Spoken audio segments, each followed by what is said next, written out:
الحمد لله نحمده ونستعينه ونستغفره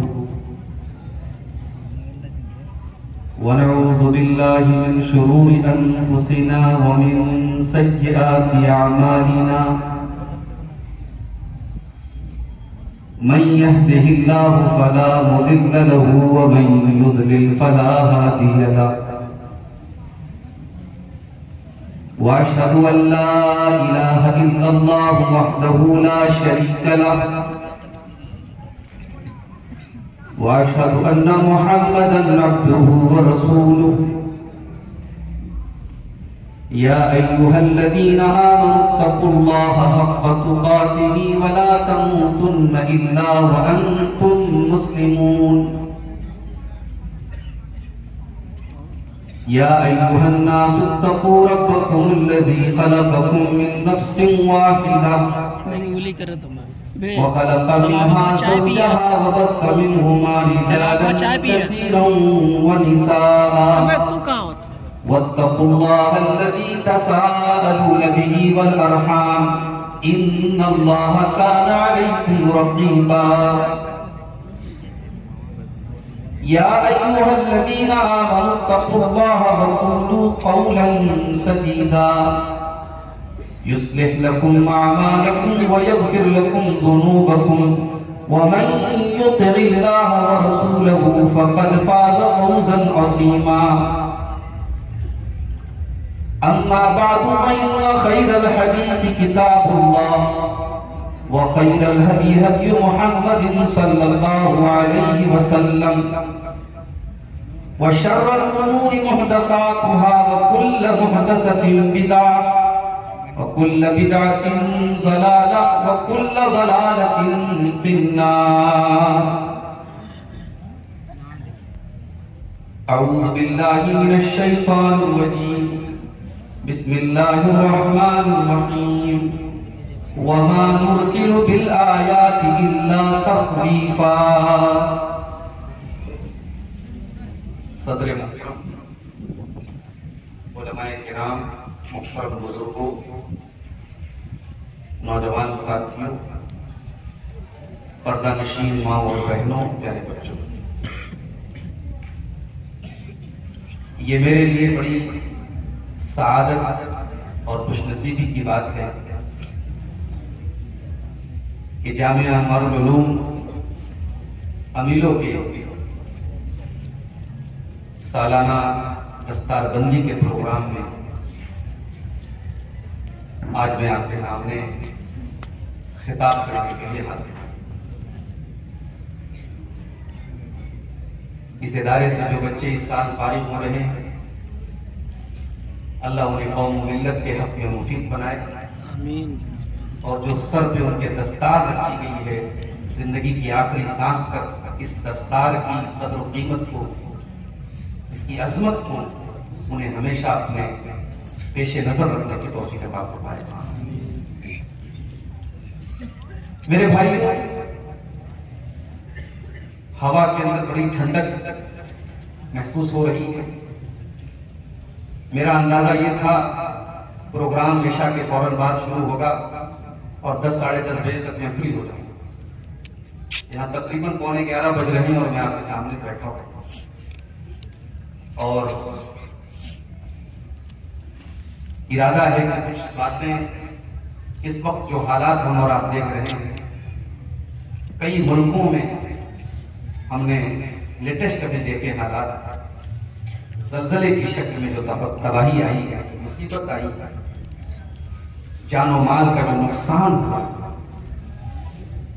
شاندار بلڈنگیں، پورے شہر، پورے گاؤں، پورے محلے تاش کے پتوں کی طرح بلڈنگیں ڈھیر گئی، ہزاروں لوگ لقمہ اجل بن چکے.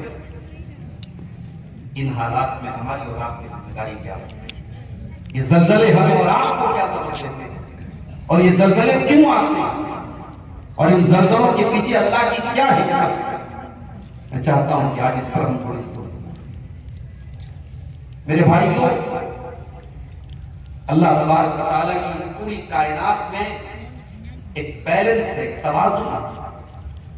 یہ کائنات اللہ تبارک و تعالیٰ کے بنائے ہوئے نظام کے حساب سے چل رہے ہیں. اللہ کے اس نظام میں، اس بیلنس میں، اس توازن میں ہلکی سی بھی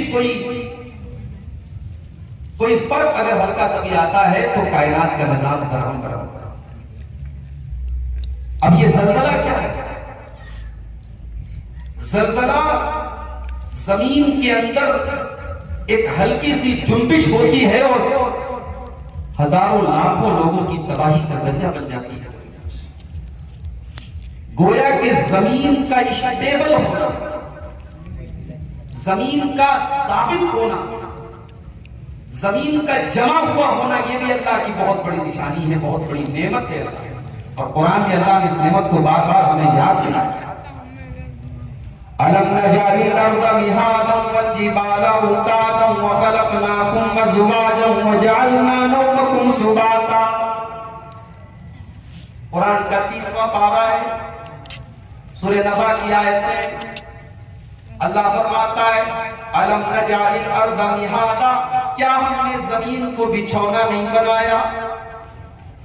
کیا ہم نے زمین کو اس لائق نہیں بنایا کہ تم اس میں آرام سے رہ سکو؟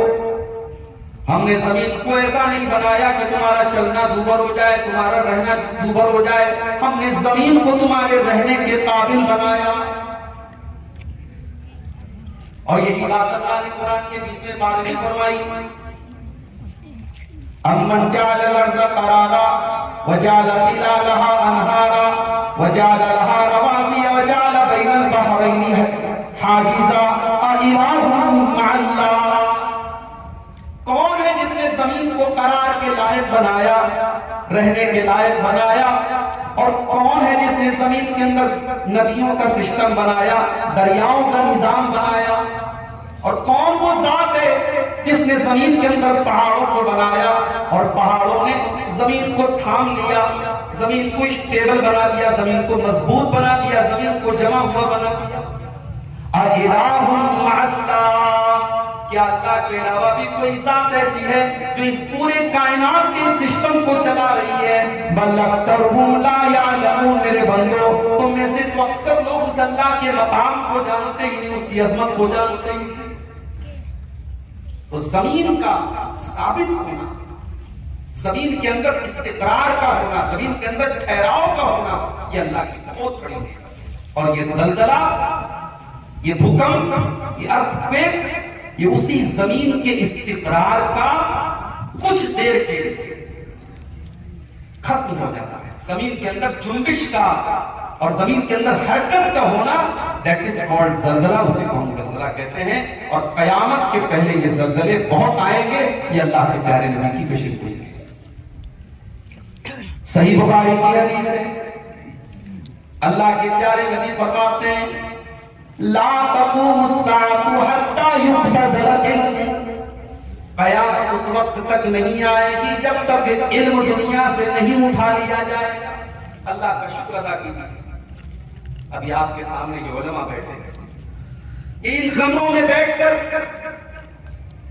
معمولی چٹائی پر بیٹھ کر اور معمولی میز کے سامنے بیٹھ کر کے یہ آپ کے مدرسوں میں پڑھنے والے یہ طلبہ جب تک حدثنا اور حدثنا کی رٹ لگائے ہوئے ہیں اور جب تک قال اللہ اور قال رسول اللہ کی صدائیں بند ہو رہی ہیں، تب تک دنیا میں علم زندہ ہے. اور آج کتنے علم کے دعوے دار ہیں جن کی انگلی سب سے پہلے علماء کے اوپر ہوتی ہے، جن کو لگتا ہے کہ یہ مدرسے بیکار ہے، یہ مدرسے بند ہو جانے چاہیے، جن کے پیٹ میں ہمیشہ اس بات پر درد ہوتا ہے کہ قوم کی امانت اور قوم کا چندہ اور قوم کی زکات اور قوم کا صدقہ مدرسوں میں کیوں لگتا ہے. اللہ کی قسم، جس دن کے مدرسے ختم ہو گئے، یہ معمولی کپڑے پہننے والے قرآن و حدیث کے یہ اسٹوڈنٹ ختم ہو گئے اور معمولی تنخواہوں پر پوری زندگی بسر کر دینے والے یہ حدیث کے اساتذہ دنیا سے چلے گئے. اس دن قوم کے تباہی کے تابوت میں آخری تیر ہوگی. ہمارا ایمان اگر باقی ہے، ہمارا اسلام اگر باقی ہے، ہماری قوم کی غیرت اگر باقی ہے تو مدرسوں کے ساری دنیا جب بے حیائی سے درس دے رہی ہے، یہ مدرسے آپ کو بتاتے ہیں کہ نہیں، اسلام تو حیا کا جانا ہے. جب بڑے بڑے کالجوں اور یونیورسٹیوں میں لڑکیاں آدھے ادھورے اور ننگے لباس پہن کر کے گھومتی ہیں، ان مدرسوں میں نقاب پوش لڑکیاں قوم کو نکل کر کے یہ پیغام دیتی ہیں کہ ہماری پہچان ہمارا پردہ ہے، ہماری پہچان بے حیائی ہے. علم کی قدر کرو میرے بھائی، علماء کی قدر کرو. مبارک پور اور امیروں کی سرزمین کو اللہ نے بہت نوازا ہے، لیکن آج افسوس کی بات ہے، مجھے کہنا پڑتا ہے کہ وہ جذبہ ہماری قوم سے ختم ہو گیا. ہم علم کے اوپر اور علماء کے اوپر اب ہمیں یہ لگا کہ نہیں صاحب ہماری دولت کا مطلب یہ نہیں ہے. ہم علماء کے اوپر کیوں خرچ کریں، مدرسوں پر کیوں خرچ کریں، ہم اس چیز پر کیوں خرچ کریں. مسلمانوں کی شادیوں میں آج کروڑوں خرچ ہو رہے ہیں، مسلمانوں کے گھروں میں بلڈنگوں میں عالیشان ٹائلز لگ رہے ہیں، اور قوم کے مدرسوں کا حال یہ ہے کہ کہیں بچوں کے پانی پینے کا انتظام نہیں ہے، کہیں بچوں کے بچھاون کا انتظام نہیں ہے، کہیں وہ پھٹی پرانی کتابیں پڑھ رہے ہیں. جس قوم کے امیر عمرہ اپنی شادیوں میں کروڑوں خرچ کرے، اس قوم کے بچے آج پانی کی طرح مدرسوں میں دال پیے، اس قوم کے بچے آج معمولی بستروں پر لیٹے، اس قوم کو شرم آنی چاہیے. قیامت کی نشانی اللہ کے نبی نے یہ بیان فرمائی، حتی یقبض العلم، علم کو اٹھا لیا جائے. اور علم کیسے اٹھ رہا ہے؟ علم ایسے اٹھ رہا ہے کہ بیچارہ 10 سال کے مدرسے میں پڑھنے والا اور مدرسے میں بڑے بڑے اساتذہ سے علم حاصل کرنے والا، اس کو آج وہ عزت حاصل نہیں ہے جو پینٹ اور کوٹ ٹپ ٹاپ ہو کر کے اور بڑے مہنگے اسٹیج پر آ کر کے اور انگریزی میں پھر فٹاٹے دار جو انگریزی بول کر کے قرآن کی آیت بھی نہیں پڑھ پا رہا ہے، قرآن کی آیت کا ٹرانسلیشن کر رہا ہے، ترجمہ کر رہا ہے، اس کی عزت ہماری نظر میں جاتی ہے. ہمیں لگتا ہے صاحب یہ اسلام کی خدمت کر رہا ہے، یہ کرتا پائجامہ پہننے والا اور معمولی کپڑا پہننے والا یہ اسلام کی تبلیغ نہیں کر رہا ہے، اسلام کی تبلیغ تو یہ کر رہا ہے. علماء سے فتوے پوچھنے بند کر دیے لوگوں نے. اب فتوے کس سے پوچھے جا رہے ہیں؟ برادر فلاں، برادر فلاں، برادر فلاں. اور برادر فلاں کا حال یہ ہے کہ صاحب ان کو قرآن کی ایک آیت پڑھ دیا. ہمارے پڑوسی ملک میں ایک انجینئر صاحب ہے، انجینئر علی مرزا صاحب. آج کل ان کا بھی بڑا فتنہ گرم بنا ہوا ہے، ہمارے بہت سارے نوجوان بڑے متاثر ہیں ان سے. کہتے ہیں صاحب وہ تو بڑی دلیل والی بات کرتا ہے، بڑی پکی بات کرتا ہے. کہے بھی پکی بات کرتا ہے جس نے آپ کے دماغ میں صحابہ کے خلاف نفرت کا زہر بھر دیا، جس نے حضرت معاویہ کی نفرت کا بیج آپ کے دل میں بو دیا، جس نے حضرت عثمان غنی سے بدزن کر دیا، جس نے آپ کے دل و دماغ میں صحابہ کی نفرت بھر دی، وہ کبھی اچھا نہیں ہو سکتا. دنیا کے لیے اچھا ہو جائے، میرے رب کے لیے کبھی نہیں اچھا ہو سکتا، اسلام کی نظر میں کبھی اچھا نہیں ہو سکتا. اور آج اس انسان کو قرآن کا مفسر کہا جا رہا ہے. موبائل کے اوپر ایک ایپ آتا ہے اسلام 360، اس ایپ کے اوپر انجینئر علی مرزا صاحب کو قرآن کے مترجم اور قرآن کے مفسر کے طور پر ان کو انٹروڈیوس کرایا.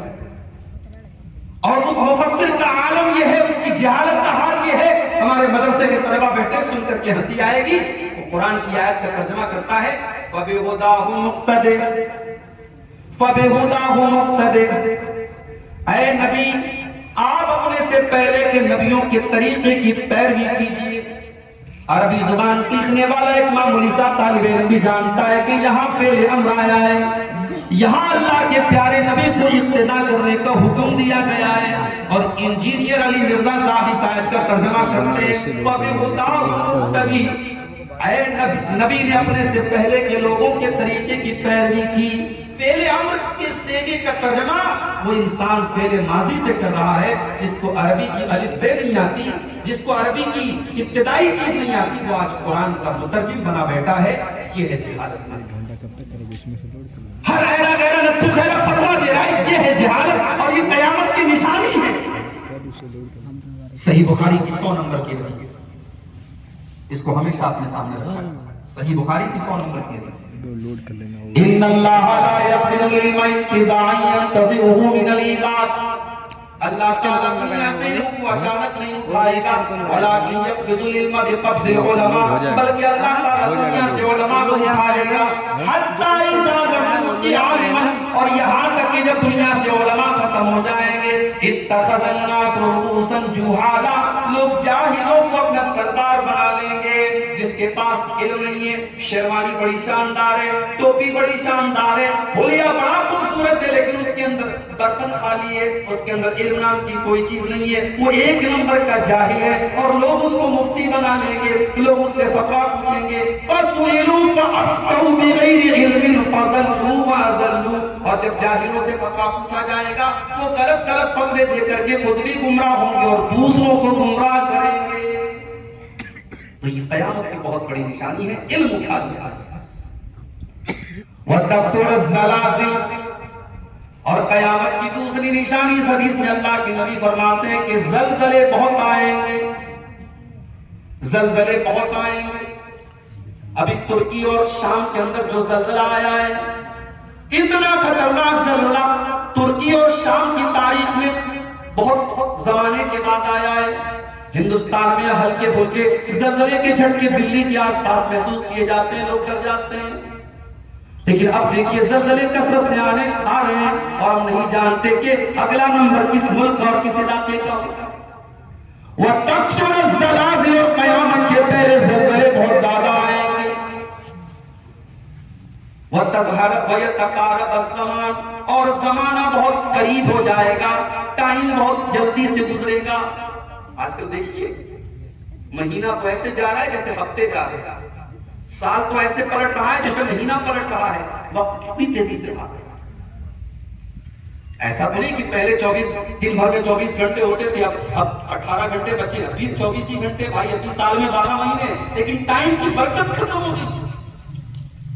میں تو ایک طالب علم کی حیثیت سے کبھی کبھی سوچتا ہوں. ابھی میں راستے میں آ رہا تھا, ہمارے ساتھی لوگ بیٹھے تھے کار میں, موبائل کے ذریعے کتنی سہولت ہو گئی. کوئی حدیث تلاش کرنی ہے, پہلے علماء کو بخاری کوئی حدیث تلاش کرنی ہے, اب بخاری مان لو بخاری 8 جلدوں والی بخاری ہے تو 8 جلدوں میں وہ تلاش کرتے تھے تب وہ حدیث بنی. آج تو موبائل ہمارے پاس ہے, ہمیں حدیث سرچ کرنی ہے, ہم نے حدیث کا ایک لفظ ڈالا, صحیح بخاری میں کہاں کہاں وہ حدیث ہے ہمارے سامنے. اتنی سہولت. ہمیں کوئی بات اگر ٹائپ کرنا ہے موبائل پر, ٹائپ کرنے کے لیے ہمیں انگلی چلانے کی بھی ضرورت نہیں ہے.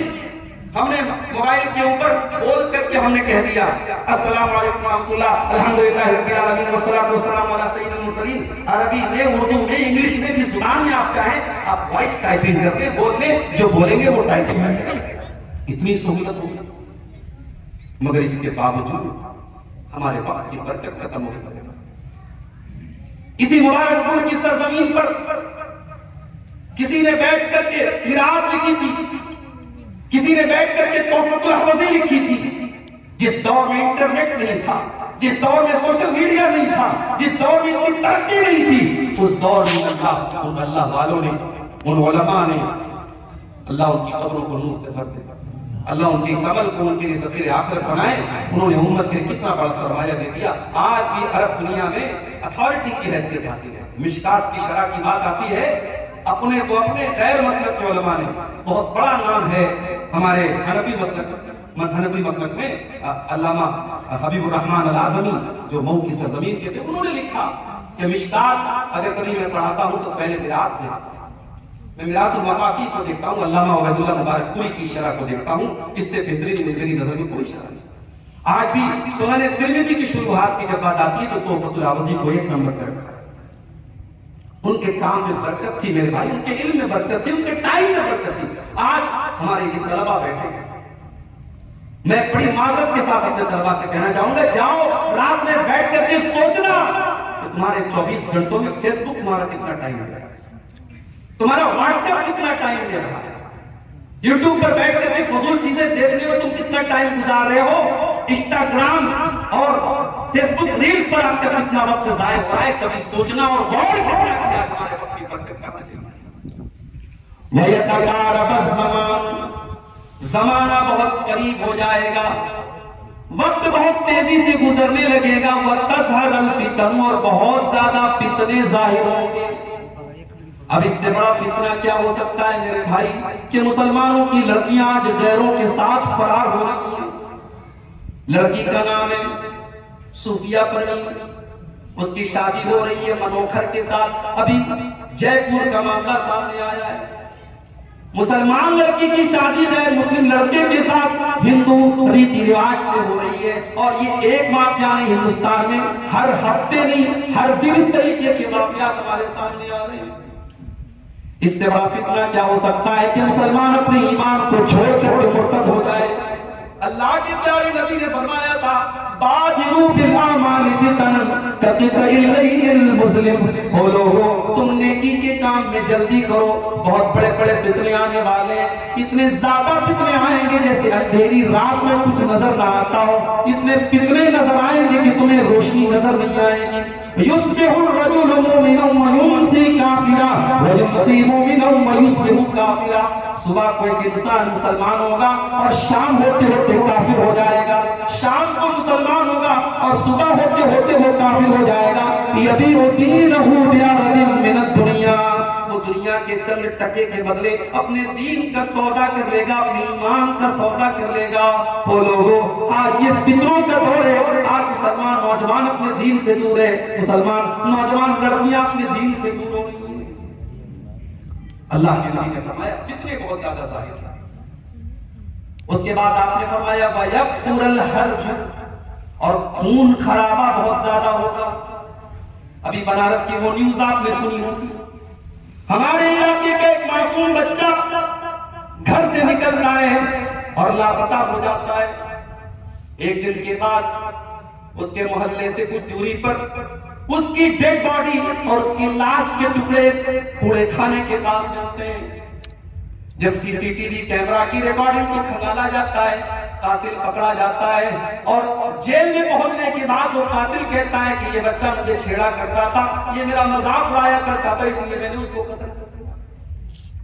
اب اندر کی کیا حقیقت ہے اللہ عالم, لیکن اس نے پولیس کو یہ بیان کیا. سوچیے آج 8 سال کے 7 سال کے معصوم بچے کو لوگ قتل کرنے میں دیر نہیں کر رہے ہیں. 6 سال کی معصوم بچیوں کے ساتھ ریپ کر کے ان کو ختم کر دیا جا رہا ہے. وَيَكْثُرَ الْحَرْجُ, اللہ کے پیارے نبی فرماتے ہیں بہت زیادہ قتل و خون خرابہ ہوگا, بہت زیادہ لوگ ایک دوسرے کو قتل کریں گے. حَتَّى يَكْثُرَ فِيكُمُ الْمَالُ, اور مال کی کوئی کمی نہیں ہوگی, مال لوگوں کے پاس بہت زیادہ ہوگا. قیامت کے پہلے ایک ایسا دور آئے گا کہ مال و دولت کی کوئی کمی لوگوں کے پاس نہیں ہے.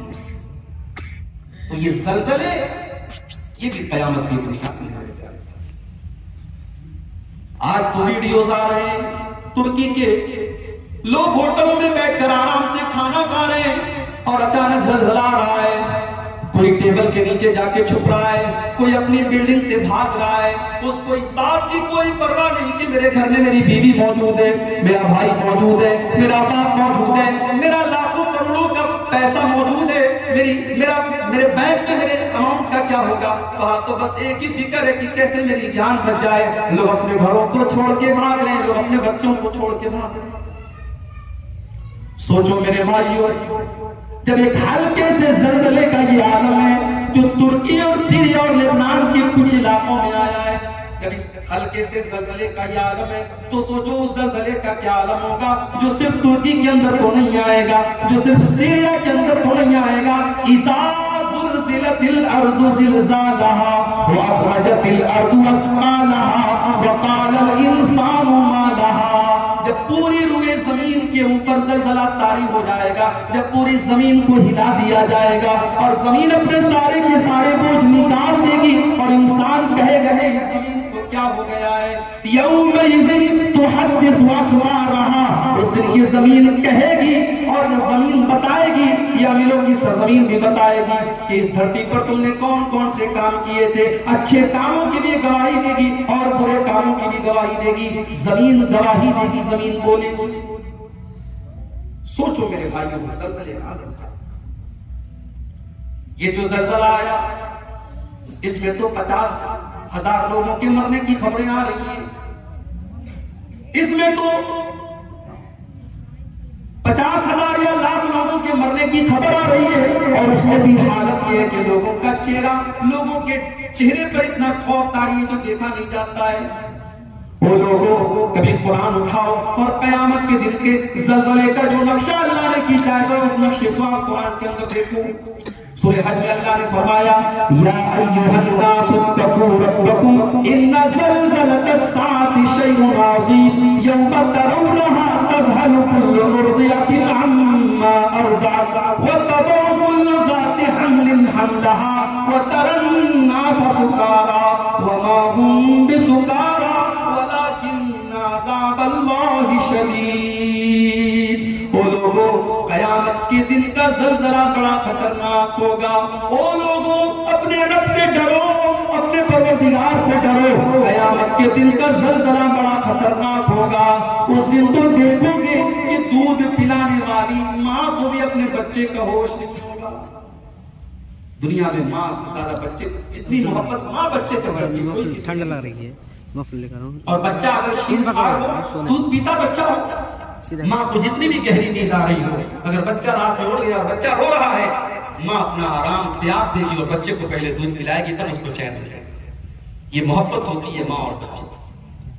اللہ نے نقشہ بھی کھینچا تو کیا کھینچا, یوم ترونها تذهل كل مرضعۃ عما ارضعت. اس دن تم دیکھو گے کہ دودھ پلانے والی ماں کو اپنے بچے کا ہوش نہیں ہے. وتضع كل ذات حمل حملها, اور حمل والی عورتوں کے حمل مارے ڈر کے ساقط ہو جائیں گے. وترى الناس سکارى, اور ایسا لگ رہا ہوگا کہ لوگ نشے کی حالت میں. وما هم بسکارى, لیکن کوئی نشے کی حالت میں نہیں ہوگا. ولكن عذاب اللہ شدید, بلکہ اللہ کا عذاب بڑا سخت ہوگا.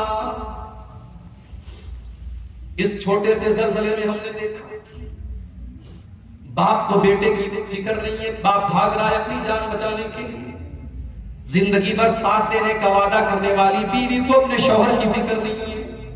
نکاح کر کے جو بیوی کو لایا ہے, شوہر کو اپنی بیوی کی فکر نہیں ہے. ہم نے چھوٹے سے زلزلے میں یہ حالات دیکھے. وہ لوگوں کل قیامت کے دن کا زلزلہ جب آئے گا تو کیا عالم ہوگا. اللہ نے قرآن میں نقشہ کھینچا, یوم یفر المرء من اخیہ وامہ وابیہ وصاحبتہ وبنیہ لکل امرئ منہم یومئذ شأن یغنیہ. اس دن انسان اپنے بھائی کو دیکھ کے بھاگے گا, اپنی ماں کو دیکھ کر کے بھاگے گا, اپنے باپ کو دیکھ کر کے بھاگے گا, اپنی بیوی کو دیکھ کر کے بھاگے گا, اپنے بچوں کو دیکھ کر کے بھاگے گا. اس دن تو ہر انسان کو اپنی فکر ہوگی. بلکہ قیامت کے دن کا تو یہ عالم ہوگا, انسان یہ سوچے گا کہ میری بیوی کو اللہ پکڑ لے مجھے چھوڑے, میرے بچوں کو پکڑ لے مجھے چھوڑے.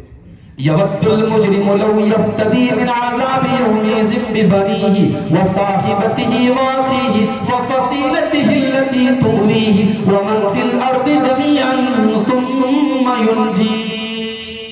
انسان کہے گا, اللہ میرے بچوں کو تو لے لے مجھے چھوڑ دے, میری بیوی کو لے لے مجھے چھوڑ دے, میرے بھائی کو لے لے مجھے چھوڑ دے, میرے پورے خاندان کو تو پکڑ لے لیکن مجھ کو چھوڑ دے. جب اس چھوٹے سے زلزلے کا یہ عالم ہے تو سوچو قیامت کے دن کا زلزلہ کیا ہے. یہ زلزلہ ہمیں سبق دے رہا ہے کہ میرے بندو, زمین ذرا سی حرکت کر رہی ہے اور تمہارے خوف کا یہ عالم ہے, تمہاری تباہی کا یہ عالم ہے. جو اللہ زمین کو ذرا سی حرکت دے سکتا ہے وہ اذا زلزلت الارض زلزالہا, تو پوری زمین کو کیا حرکت نہیں دے سکتا ہے. اس طریقے کے زلزلوں کو دیکھ کر کے قیامت کے اوپر ہمارا ایمان اور مضبوط ہوتا ہے میرے بھائیوں, آخرت کے اوپر ہمارا ایمان اور مضبوط. زلزلہ آتا ہے, کتنی محنت سے وہ بلڈنگیں بنی ہوں, کروڑوں کی بلڈنگ تاش کے پتوں کی طرح ملبے کا ڈھیر بن گئی. ابھی آج میں نے نیوز دیکھی کہ کئی دنوں کے بعد ایک چھوٹا سا بچہ ملبے کے اندر سے زندہ نکلا. یہ بھی اللہ کی قدرت ہے. کروڑوں کی بلڈنگ آج ملبے کا ڈھیر بن گئی. یہ سبب بھی یہ زلزلے دے رہے ہیں. وہ لوگوں اس دنیا کی کوئی حقیقت نہیں ہے, یہ دنیا فانی ہے. اس دنیا کے اٹریکشن پر تم نہ جاؤ, اس دنیا کی خوبصورتی پر نہ جاؤ, اس دنیا کی چمک دمک پر نہ جاؤ. اس دنیا میں ہر چمکنے والی چیز کی چمک ایک دن ختم ہو جائے گی, ہر رنگین چیز ایک دن بے رنگ ہو جائے گی, ہر نور والی چیز ایک دن اندھیری ہو جائے گی. اس دنیا کی چادری ایک دن ختم ہو جائے گی. لاکھوں کروڑوں کی بلڈنگ ایک دن تباہ ہو جائے گی. اللہ نے فرمایا سورہ کہف کے اندر انا جعلنا ما علی الارض زینۃ لہا لنبلوہم ایہم احسن عملا. میرے بندو ہم نے زمین کے اوپر جتنی چیزوں کو بنایا ہم نے اس کو زینت کے طور پر بنایا, ہم نے اس کو خوبصورت بنایا. یا جوان بھی خوبصورت ہے, یا بچے بھی خوبصورت ہیں, یا لڑکے بھی خوبصورت ہیں, یا عورتیں بھی خوبصورت ہیں. بڑی چارمنگ ہے, بڑا گلیمر ہے, بڑی خوبصورتی ہے. ہم نے دنیا کے اندر خوبصورتی کو بنایا, ہم نے دنیا کے اندر زینت کو بنایا. وَإِنَّا لَجَائِلُونَ مَا عَلَيْهَا صَعِيدًا جُرُزًا. لیکن ایک دن آنے والا ہے جب دنیا کی خوبصورتی ختم ہو جائے گی اور ساری کی ساری زمین چٹیل میدان ہو جائے گی. یہ عالیشان بلڈنگیں ختم ہو جائے گی, یہ بڑے بڑے پہاڑ ختم ہو جائیں گے, یہ ندیاں, یہ سمندر, یہ دریا, یہ پیڑ, یہ پودے, یہ سب ختم ہو جائیں گے. وَإِنَّا لَجَائِلُونَ مَا عَلَيْهَا صَعِيدًا جُرُزًا. ہم زمین کو چٹیل میدان بنانے والے ہیں. جانتے ہو دنیا کی مثال اللہ نے کیا دی قرآن میں؟ سورہ کہف پڑھتے ہو تم نہیں پڑھتے ہو تو پڑھا کرو. 15 سے 20 منٹ لگیں گے آپ کو پڑھنے میں, لیکن ہر جمعہ کو اگر آپ سورہ کہف پڑھ لیں, اللہ کے پیارے نبی صلی اللہ علیہ وسلم کی صحیح حدیث ہے کہ جمعہ کے دن سورہ کہف پڑھنے سے اگلے جمعہ تک اللہ تعالیٰ کی طرف سے ایک روشنی آپ کو عطا کی جائے گی, ایک نور آپ کو عطا. 15-20 منٹ کی محنت سے اگر اللہ تعالیٰ کی طرف سے نور مل رہا ہے میرے بھائی تو کیا جاتا ہے ہمارا. ہمیں تو ایسے موقع تلاش کرنے چاہیے, ہمیں تو ایسے موقعوں کا فائدہ اٹھانا چاہیے. تو سورہ کہف میں اللہ نے دنیا کی بڑی پیاری مثال دی. وَاضْرِبْ لَهُمْ مَثَلَ الْحَيَاةِ الدُّنْيَا كَمَاءٍ أَنزَلْنَاهُ مِنَ السَّمَاءِ فَاخْتَلَطَ بِهِ نَبَاتُ الْأَرْضِ فَأَصْبَحَ هَشِيمًا تَذْرُوهُ الرِّيَاحُ وَكَانَ اللَّهُ عَلَى كُلِّ شَيْءٍ مُقْتَدِرًا.